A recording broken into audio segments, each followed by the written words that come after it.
How's it going, everybody? And today is day 2, or video 2, of Ask Honored. So we'll get started right with the next one, following the previous question, which was, what was my go-to weapon before Wicked Implement? So we'll go ahead and start with Discord first here, and we will go with what inspired you to start making content? So my inspiration for making content was Kamicakes. I like his content, I like the format that he uses, and so I knew that when I was going to start making content of my own, as back during Arrivals, Season of Arrivals, so that was Season 11, I was told by many of my friends that, hey, you should start making content and just see where it goes. And I said, no, I'm not going to. I'm not that good. And that was what I kept telling myself for a long time. And so I think late into 2023, or no, early 2023, I actually made my channel that, well, you're watching now, and started making content due to both my dad and my girlfriend, who were both like, hey, do content. You said you want to do it for years. Get down and do it. And so now here I am, a year later and 2,000 subs more, and we're still going. So that is that. Next question here. Where was my question? I think the next question goes to, how do you get the catalyst for Wicked Implement now? So you get the catalyst from Wicked Implement as a random drop from ritual activities. Could be Vanguard, Gambit, Crucible. So any of those, and you have a chance to get it to drop. It has a higher chance to drop in comp, so I would highly recommend, if you're trying to get it, go into there. Now, next question here. What is my favorite thing about Destiny 2 PvP? I would say that my favorite thing about D2 PvP is how... that's a hard one, but a good one. My favorite thing about D2 PvP is how diverse you can take it. So you can come in with the most random loadout. As you can see in the gameplay, I'm using Phoenix Cradle and Skyburners, and aiming to create as many sunspots as possible.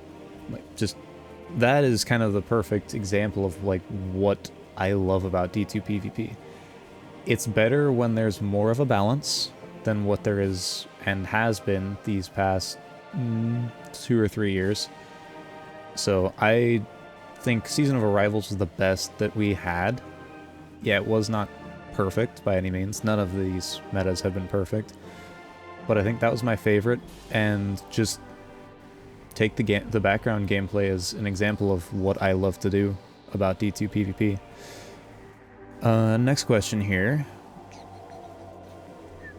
What is my advice on running Stasis Titan in PvE, and how do you stay alive in endgame PvE? If you do it with Stasis. So that one, I'm going to end up putting together a video on that, as I gotta compile my thoughts on that and just make it into a video. That's the best way to answer that one. Alright, so next question after that was, what got you into making content with unseen or even unorthodox items? So that was actually myself just kind of challenging my skill as a player to say, alright, what do you have that you haven't used in an eternity that might actually be decent? So you could kind of say that Dado's vault cleaning is to blame for that, because it made me go in and look at a bunch of the weapons that I haven't used in years, and actually pull them out and use them again.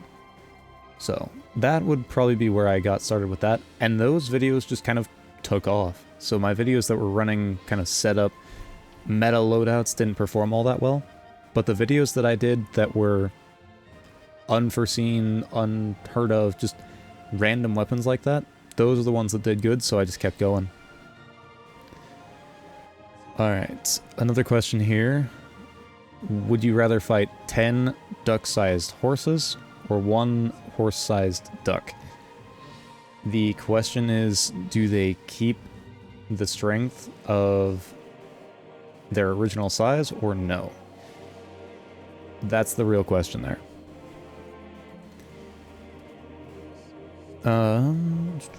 When final warning video? When I get to it. I don't know why. It just takes me a while to learn that thing. But maybe a little while down the road I can get to that finally. Next question here is, what are your favorite weapon archetypes or legendary weapons at the moment? So as I've said in a lot of my videos recently, Legendary Kvostov takes kind of my top spot for legendary weapons at the moment, just purely because of how versatile it is. You run it with Strategist and you get, I think it's close to like 15, maybe 20 stability for about 5 or 6 seconds. Depending on what you're running that on, an Arbor Warden Prism Titan or a Radiant Hunter, you've got so many options with so much variety of ways to play it, that just pairing that with it, you get the better range stat between the legendary and exotic Kvostov. You get increased damage from multi-kill clip. You get increased stability from Strategist. Like, what else to love with that? Next thing I would say, so favorite weapon archetype, I'd have to say it goes to the 180 hand cannons and scouts, because they can perform with the damage perk, but even without them, with the right rolls, and Wicked Implement is partially to blame for this, because I have so many kills on it now, I just have a feel for that weapon archetype, and it's just stuck with me since then. If I could create a legendary perk to put on a weapon, what would the perk be, and what weapon frame would I put it on? I've debated on this for a while. I would kind of want a primary ammo creeping chill, or primary ammo chill clip. That is what I would want to have on my weapons. It would take a little bit of time to figure out how best to proc something like that. It would have to most likely be a kill perk, so you get a kill with the weapon, reload or charge the weapon, kind of like the new no hesitation auto rifle, and then you go into a special fire mode that is either a slower rate of fire or whatever, something that you charge it or you get it after a kill, and then you get a little bit less than what creeping attrition gives, depending on a weapon archetype. I would love to see this on auto rifle, because I don't know, if you're good with your tracking and it applies to both headshots and body shots, that would be perfect. For my playstyle specifically, just aim for the head with a 720 or a 600 round per minute auto, which I believe would be the best frame to put that on, because of both consistency and just damage profiles for both. And then, because with 720, you're not hitting crazy damage numbers, and you have to play within a close proximity to them, so there is chance for you to die before you actually proc a freeze on someone. That would be my weapon perk if I was to create one. Day 1 of asking Honored for a 1v1. I think we're up to day 5 now. We can see about that. Where did my name come from? It's obviously Nordic, but why Heidrðr? And also, how do you pronounce it? So, it is Icelandic in origin. It roughly translates to honored, so thus the name. And it is pronounced kind of with a TH sound, so both of the special symbols are said with a bit of a th. So it's Heidrðr. And that is that. And that is kind of the origin for that. The original name that I went with before this was Mercury, which a lot of my friends would just call you Mercury. And that's how that was pronounced. So for probably 2 or 3 years, that was the name I went by. And then I just experimented and went from there. My previous name, the Mercury, translated roughly to Dark Waterfall, or Darkness Rises was what it was supposed to be, but it would translate between both, which is kind of why I switched it. Next one here. Honored should do a series of viewer 1v1 someday. I mean, if there is interest for that, let me know in the comments down below and we can see about getting that set up. But we'll choose to do, if that happens, white weapons and gear, no radar, no abilities, just boots on the ground, your gunplay versus my gunplay. That'll be how that goes down. Can I use Tiku's divination for a video? Pretty please. Yeah, I can work on trying that. It'll take me a bit though. That's actually what was the plan for today as of recording this, but I ended up putting on Skyburners and thus the background gameplay. Be pretty cool to see a battle rifle video. Yes, I have in mind to craft one of those together and actually put together a build for Phoenix Cradle. Alright, so the next question here. Favorite band? Ooh, that's kind of a tough one. I would probably say it goes to Cryoshell, Evanescence, or Essenger. Any of those three. They're kind of all on the same tier, I would say. Pineapple on pizza or nah? I'm personally gonna say nah. I'm not a huge fan.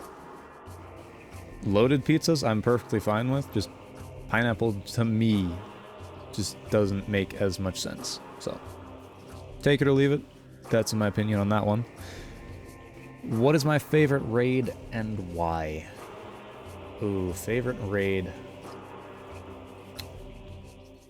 I would honestly have to say... Which raid would be my favorite? Wrath of the Machine.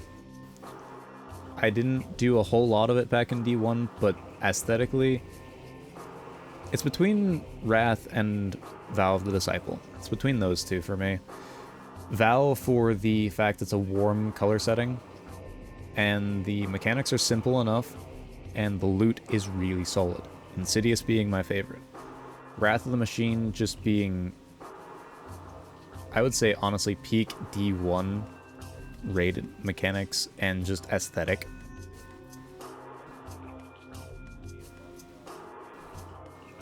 Alright.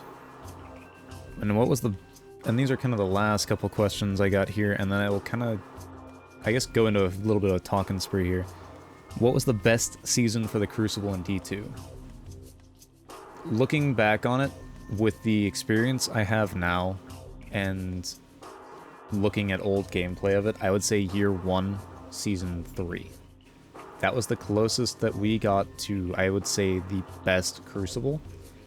Had we been in Year 1, we had TTKs similar to that, with the ammo meter, no radar, and the ability balance that we had then, I would say people would like that Crucible.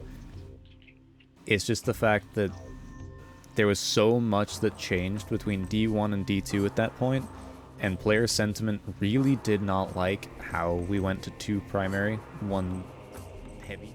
Okay, so that was my take on that question.